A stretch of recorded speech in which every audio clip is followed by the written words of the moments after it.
Hello student, good morning. Drawing classes bye गुड़िया ma'am channel पे आप सभी का स्वागत है। कक्षा 11 चित्रकला का अध्याय 2 सिंधु घाटी की कलाएं और उसका शॉर्ट एक्सप्लेनेशन है पूरे लेसन का, वो आपको मैं बता रही हूँ यहाँ पे। ठीक है, मेन जो चीज़ें जिसमें से छोटे क्वेश्चन भी कवर होते हैं और पूरी जो थ्योरी है वो भी समझ में आ जाती है, हेडिंग डाल डाल के। और आपकी बुक में से ये नोट्स है वो बनाए गए हैं। तो ये जो आज वाला पार्ट है इसमें पूरा लेसन है वो कवर नहीं हुआ है, थोड़ा सा बचा है वो नेक्स्ट, उसके साथ में इंपॉर्टेंट क्वेश्चन डाल के और एक वीडियो इसका और मिल जाएगा आपको। अध्याय 2 सिंधु घाटी की कलाएं। अब जो सिंधु घाटी सभ्यता थी उसमें कला के किस प्रकार के नमूने प्राप्त हुए हैं, कौन कौन सी जगहों से प्राप्त हुए हैं, वो हमें पढ़ना है।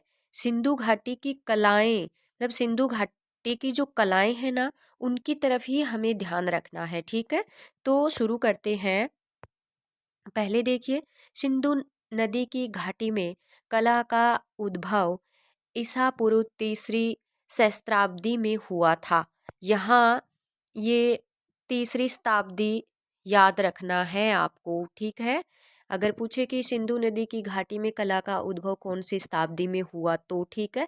फिर देखिए, इस सभ्यता के विभिन्न स्थलों से कला के जो रूप प्राप्त हुए हैं उनमें प्रतिमाएं मिली है, मूर्तियां, मुहरें मिली हैं, मिट्टी के बर्तन मिले हैं, आभूषण मिले हैं, पक्की हुई मिट्टी की मूर्तियां मिली है, ये चीजें शामिल है। अगर ये पूछे कि सिंधु घाटी सभ्यता से कला के कौन कौन से रूप प्राप्त हुए हैं तो यहाँ पर क्या बन रहा है, क्वेश्चन बन रहा है। ठीक है, और वैसे भी हमें ये चीजें पता होनी चाहिए।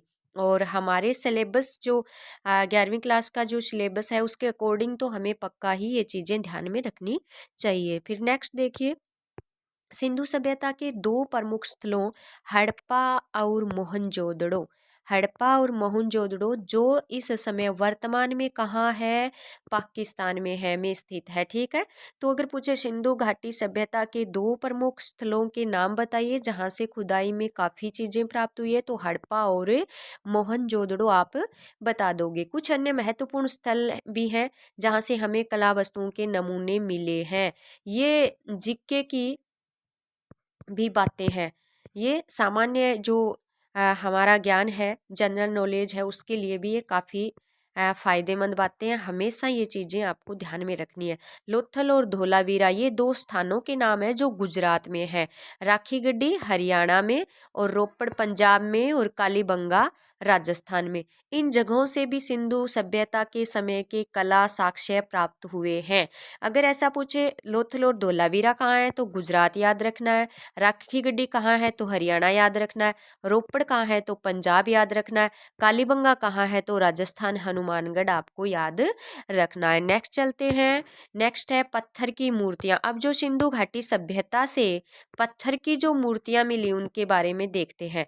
तो हड़प्पा और मोहनजोदड़ो में पाई गई पत्थर की मूर्तियां त्रिआयामी वस्तुएं बनाने का उत्कृष्ट उदाहरण है। त्रिआयामी आकृति जो हम एक पूरा मनुष्य का सा स्ट्रक्चर बना देते हैं हूबहू वैसा का वैसा, वो त्रिआयामी प्रभाव होता है। तो इस प्रकार की मूर्तियां हैं वो हड़प्पा और मोहनजोदड़ो में पाई गई है। फिर देखिए आगे, जिनमें एक पुरुष धड़, जिनमें जो मूर्तियां मिली है उनमें एक तो पुरुष धड़ और जो कि लाल चूना पत्थर का बना हुआ है। बात तो नॉर्मल सी है, लेकिन आपको एग्जाम में अगर छोटा पुरुष धड़ है वो किससे, तो लाल चूना पत्थर से बना हुआ है। और दूसरा एक दाढ़ी वाले पुरुष की आवाक्ष मूर्ति मिली है जो शैलखड़ी से बनी है। यहाँ दाढ़ी वाले पुरुष की जो मूर्ति मिली है सिंधु घाटी सभ्यता में हड़प्पा और मोहनजोदड़ो से, तो वो कौन से पत्थर से, तो शैलखड़ी। और उस समय सबसे ज्यादा शैलखड़ी पत्थर ही काम में लिया गया था, ये ध्यान में रखना। सबसे ज्यादा उन मूर्तियों में शैलखड़ी पत्थर की एक प्रकार होता है पत्थर का, शैलखड़ी, तो शैलखड़ी पत्थर है वो सबसे ज्यादा काम में लिया गया था। नेक्स्ट चलते हैं, यहाँ पर कांसे की ढलाई भी हुई थी, यानी कांसे की ढलाई करना यानी कांसे से चीजें बनाना, कांसे से मूर्तियां आदि बनाना, बर्तन आदि बनाना। हड़प्पा के लोग कांसे की ढलाई बड़े पैमाने पर करते थे। ठीक है, और इस काम में दक्ष भी थे। दक्ष का मतलब निपुण होना, उस काम में उनको महारत हासिल थी, अच्छे से वो कर लेते थे। इनकी कांस्य मूर्तियां कांसे को ढाल कर बनाई जाती थी, कांसे को मूर्ति के रूप में ढाल के। इस तकनीक के अंतर्गत मोम, चिकनी मिट्टी, कांस्य धातु का प्रयोग किया जाता था। अगर ऐसा पूछे कि कांसे की ढलाई में कौन सी तकनीक, तो ये बता दोगे मोम, चिकनी मिट्टी, कांस्य धातु का प्रयोग किया जाता था। मोम यानी कि जो मिट्टी का मॉडल बना के उसके ऊपर मोम की परत चढ़ा देते थे। फिर मोम को, क्योंकि मोम है ना वो एक ऐसा होता है जिसमें हम मनचाही आकृति है वो बना सकते हैं। तो उसमें नाक नक्श वगैरह बना करके और फिर उसमें धातु भर के और उसको गरम ताव देते थे ना, जिससे वो मोम पिघल जाता था और वो जो आकृति धातु है वो आकृति ग्रहण कर लेती थी। जैसे कि हमने डोकरा कास्टिंग में, आप आगे पढ़ोगे 12th क्लास में, ये सारी विधि बताई गई है। तो ये तकनीक थी कांस्य की ढलाई की। ठीक है, फिर देखिए कांसे में और क्या था।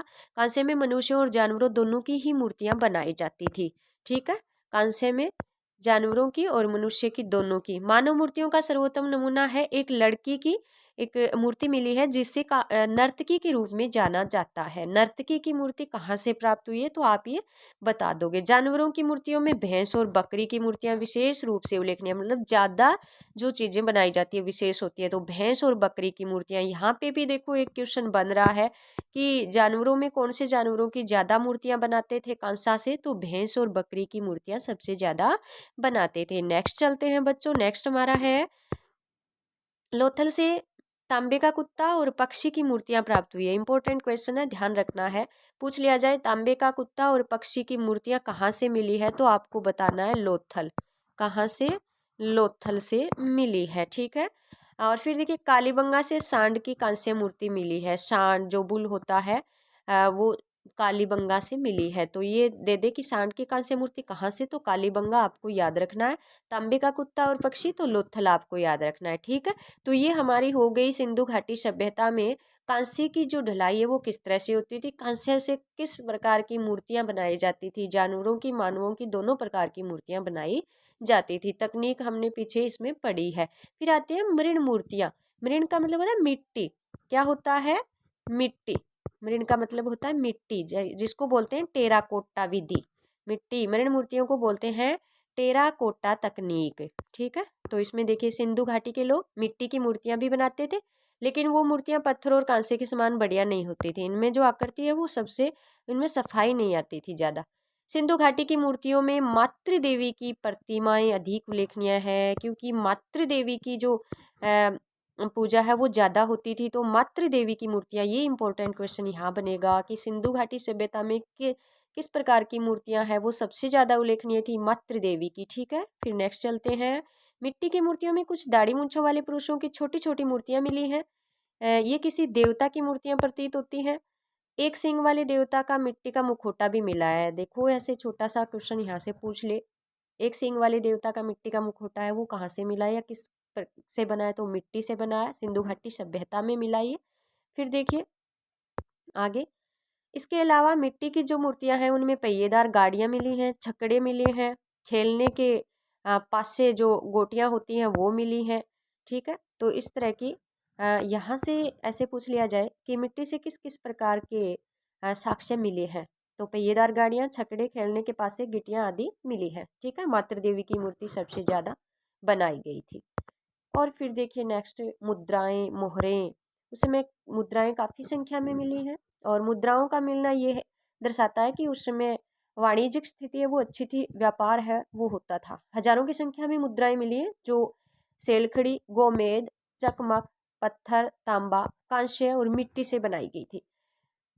मुद्राएं किस प्रकार से या किस किस से बनाई जाती थी, तो ये सेलखड़ी की, गोमेद की, चकमक पत्थर, तांबा, कांस्य और मिट्टी से बनाई जाती थी मुद्राएं। यहाँ पर एक क्वेश्चन हो गया।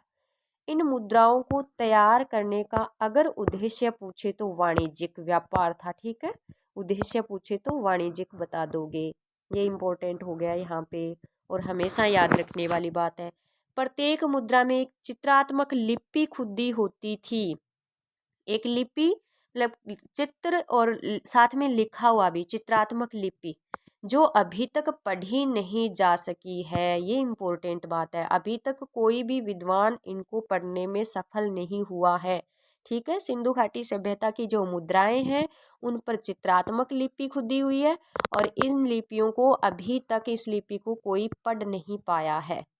मुद्राओं के डिजाइन अनेक प्रकार के होते थे जिन पर जानवर, पेड़ों और मानवों की आकृतियां बनाई जाती थी। ये पूछ लिया जाए मुद्राओं पर किस किस प्रकार की आकृतियां बनाई जाती थी, तो आप ये चीजें ध्यान में रखोगे। और फिर देखिए इम्पोर्टेंट बात आ रही है, सबसे उल्लेखनीय मुद्रा सिंधु घाटी सभ्यता की एक मुद्रा ऐसी मिली है जिसके केंद्र में, सेंटर में मानव आकृति है और उसके चारों ओर कई जानवर बने हुए हैं। और विद्वानों ने इस मुद्रा को क्या कहा है? पशुपति की मुद्रा। ये क्वेश्चन इंपॉर्टेंट है बच्चों, पशुपति की मुद्रा, ठीक है ना। तो इस प्रकार से, और अभी हमारे नेक्स्ट इसमें मृद भांड पढ़ेंगे हम, मिट्टी के बर्तन बने थे। फिर सिंधु घाटी सभ्यता में जो हड़प्पा वगैरह स्थल हैं वहाँ पर आभूषण किस प्रकार के बने थे, मनके भी मिले थे। जैसे चहुंदड़ो और लोथल है तो वहाँ पर मनके बनाने का उद्योग विकसित होगा शायद, इतने सारी संख्या में मनके मिले हैं जो मणिये होते हैं। फिर सिंधु घाटी सभ्यता में किस प्रकार के कपड़े थे, साज श्रृंगार और फैशन का सामान भी मिला है। तो जो शिल्प है सिंधु का, वो सारा आपको मैं नेक्स्ट वीडियो में बताऊंगी। तो आज के लिए बस इतना ही, इसको आप वॉच कीजिए, इसके आप नोट्स बना लीजिए। और अगर आप बुक के चैप्टर में देखोगे और यहाँ ये नोट्स देखोगे तो आपको ये इजीली याद हो जाएंगे, क्योंकि मैंने इनमें हेडिंग डाल के इम्पोर्टेंट चीज़ें ही शामिल की है जो कि आपके सारे छोटे बड़े क्वेश्चन है वो कवर कर देगी। और आपको सारी जानकारी भी प्राप्त हो जाएगी कि सिंधु घाटी सभ्यता की जो कलाएं हैं वो किस प्रकार की होती थी। तो आप नोट्स बनाइए और अच्छे से याद कीजिए, लाइक एंड सब्सक्राइब कीजिए। धन्यवाद।